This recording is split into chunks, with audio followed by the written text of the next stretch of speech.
And we come back, more on those existing home sales figures. They were up, but not as strong as some would like, and the market still doesn't have a lot to cheer about. If you're putting a house on the market or looking to buy, you're going to want to hear this next interview with the CEO of one of the biggest real estate brokers in the country, Margaret Kelly of REMAX. That's next.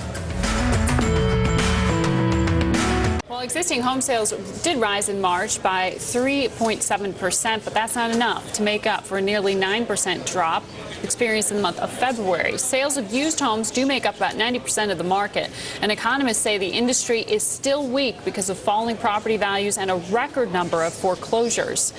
But it is spring. That means the selling season is upon us, and our next guest says she's seeing signs of a comeback. We're joined now by the CEO of REMAX, Margaret Kelly. Margaret, welcome to In Business. You say this is really going to be the first clean read because we don't have that tax credit buttressing sales. What are you expecting? That's right.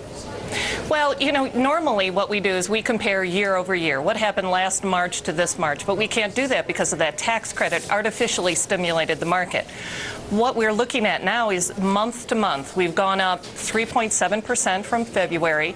In fact, the number of homes sold has risen 6 out of the last 8 months, which is very encouraging.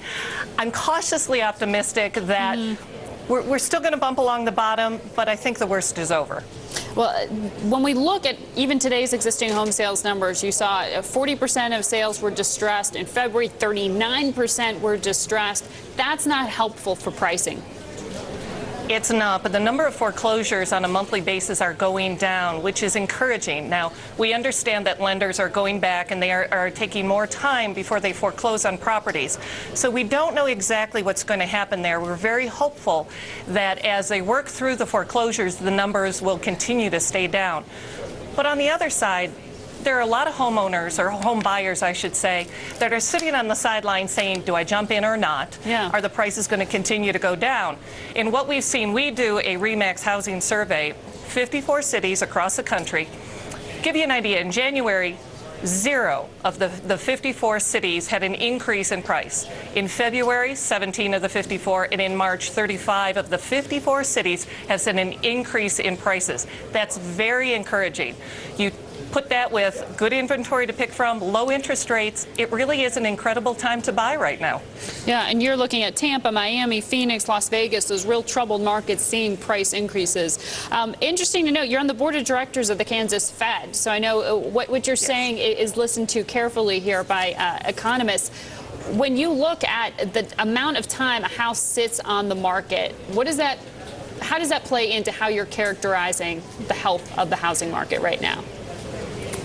Well, it goes back to, it is still the American dream. People still want to own homes. But we have this glut of foreclosed properties right now. I kind of call it a pig in the python, so to speak, that we have to ultimately get through the system and get back to a healthy housing market. And the only way to do that is it's going to have to be one bite at a time. But I really do believe that the worst is over. The good thing is the percentage of investors who are buying now has increased. Investors really don't get into the market until they think the prices are at a low and that they're going to make money on it. So that's another encouraging sign. And you say at average 104 days on the market in March is how long it took to sell a house.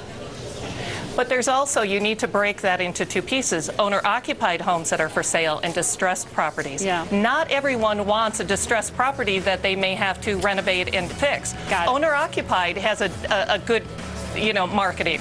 All right. Margaret Kelly, thank you for joining us today. Appreciate your insight. Thank you.